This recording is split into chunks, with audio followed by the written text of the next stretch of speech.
So where did the call to ordained ministry come? I think it was on the cards from childhood anyway. Members of my family will say, it was fairly obvious that's the way it would go when I was in infancy. Obviously, I had this kind of long process of trying to work things out for myself. After another year abroad, after that year in Edinburgh, I went as a postgraduate in English literature to Newcastle. I think by the time I started as a PhD student, it was sort of in my mind that a decision might have to be made about ordination at some point. And I had a wonderful priest friend. We used to go out to the pub and sort of talk regularly on a whole range of sort of subjects. But he was the first person I kind of mentioned it to clearly. And it's a very vulnerable moment, because you think it can't possibly be actually the case that someone like me would have gone into the priesthood. If that first person is sensitive and takes you seriously, it's a great thing, and I'll always be grateful to him for that. But really, the turning point actually was a very close friend, the same friend who had challenged me so much years before in my faith. Yes, he experienced lots of very serious mental health difficulties in the years after I'd left Edinburgh, and he committed suicide in the spring of 2002. I was trotting along quite well in church life and beginning to think more seriously about the priesthood and so on, and that just completely threw me. I had no resources really to cope with the shock of that, except that I had a crucifix on my wall, and I don't remember saying much in prayer, but I did used to just sit and look at it, and I thought, if there is anything in this that is going to be all right, it's in the cross that I'll find it. And I don't know, when the wounds for that had begun to heal a few months or a year later, I just had a deep sort of inner sense that the priesthood was what I was being called to, and I'd better get on with it. I'd better get on with it and give it my all. Of course, you don't know at that point whether the church is going to say yes, or other people that you're sent to examine you. Where did you study theology?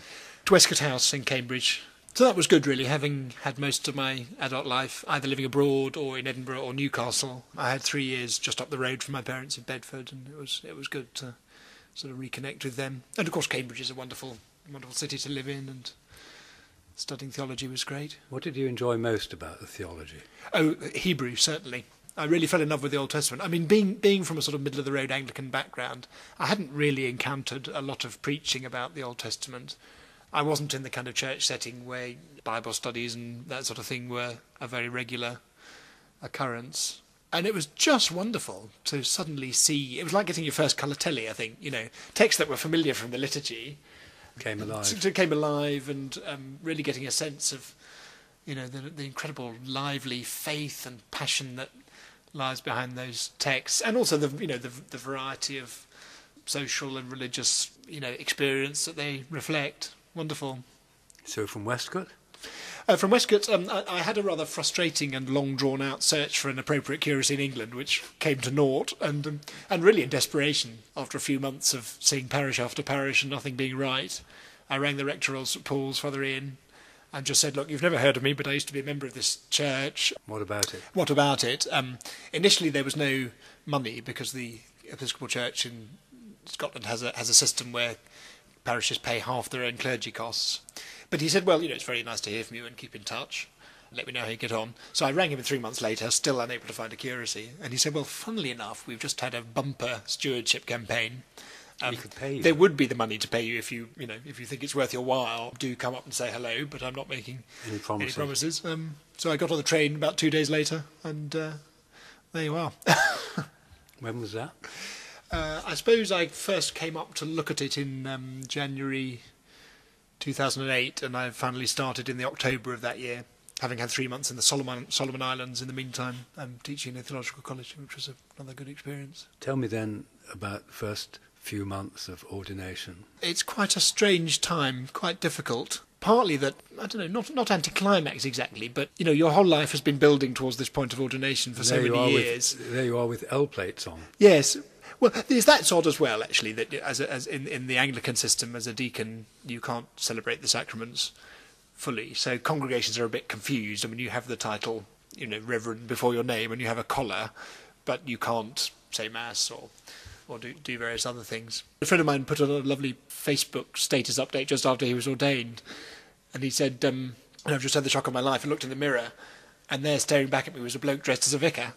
And I think the uniform particularly gives you this awareness that you're suddenly seen in a certain way. You become this public Christian. And people start reacting in rather strange ways. Of course, yes, and you have to be able to take that all on. And I think with experience you get much better at working out how to negotiate all that. But when it's new, it's very hard. You just want to be yourself, and that has become a rather complicated task with ordination. Tell me then how the pilgrimage came to mind as an idea. Because it's not everyone who decides to walk from Edinburgh to Walsingham in Norfolk. No, I suppose I'm a sort of natural extremist in some ways, really. I mean, just the kind of sheer out there quality of it appealed. Anyway, I've been on pilgrimages before to Walsingham, to Rome and to Lourdes. And I think, reflecting on them, it's great that there's been a revival of pilgrimage, but I think too little is made of the journey. Historically, the journey was long and arduous. You made a will before you left in case you didn't survive. You had to make peace with anybody you'd had a conflict with. There might be footpads and highwaymen and all kinds of absolutely. And it might be a journey of several months to get to a holy place. And I think that's very important. So I think I had a feeling that having the positive experience I'd had of pilgrimage before, but adding a really meaty journey would be a good thing to do. A member of our congregation went to Compostela on the Camino last year and came back and spoke very movingly about it in just those terms, that the journey was such a brilliant thing, and how much she'd sort of learnt about herself by doing it. And then I suppose the final element was getting the dog, because I think one aspect of the life I've got now that I've struggled with so far is just not being particularly easy in my own company and finding spells of solitude difficult, just tending to fill my time as much as possible. Getting a dog has really changed that, because it forces me to be out without anything particularly going on apart from just exercising and enjoying the fresh air and the environment and so on. So, yes, having got her, the idea just gradually formed, and then I realised that I could do some fundraising on the back of it. So people sponsored me for Christian Aid and for our restoration and renewal appeal here at All St Paul's.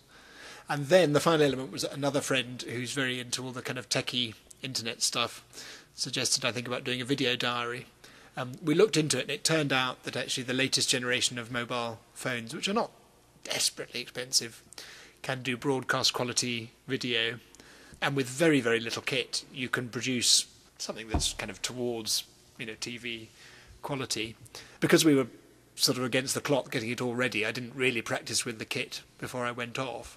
But I enjoyed doing the video posts as I went, and as soon as I saw the first one, I thought, "Oh goodness, this really is quite good." It seems awful to say that, but because it was sometimes it was a hassle taking the films and particularly working out how to get them uploaded. I ended up having to post the chips, so that was a bit of a sort of bother each day. But I think the results really justified it. About 350 people were following on Facebook, another 100 on Twitter, 20 or 30 on YouTube.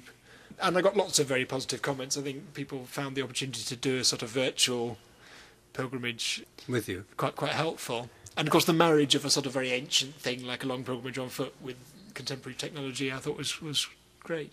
What sort of mileage did you do a day? Was it about 25, 30 miles? No, not quite that much usually. Sort of 20 to 25. A few longer days, but I found that 2 days on the trot of more than 25 miles was too much for a strain, really. I was carrying quite a heavy kit with a tent and sleeping bag and the food dog and to so look on. after. Yes, the dog to look after. And the dog got ill, injured her paw or his paw. Yes, I mean it was a silly thing, really. She's a Vizsla Hungarian pointer, which is a very strong, lean, dog that is bred for being out all day. So I wasn't worried about that. Lots of friends said, "Oh, this is too much. You shouldn't put such a strain on the dog." In fact, it wasn't wear and tear that did for her in the end. She just cut her paw on a bit of glass, but she developed a limp and was feeling very sorry for herself. So I took her to the vet, and he just said, "Look, there's not really any way you can carry on." So then I faced quite a dilemma.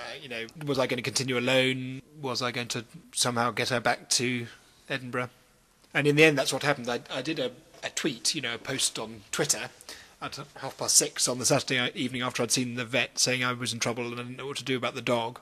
A member of our congregation picked up the tweet and was at that moment on a train from King's Cross to Edinburgh via York, which is where I was.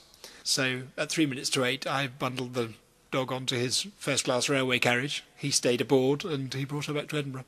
And you continued the journey? And I continued alone.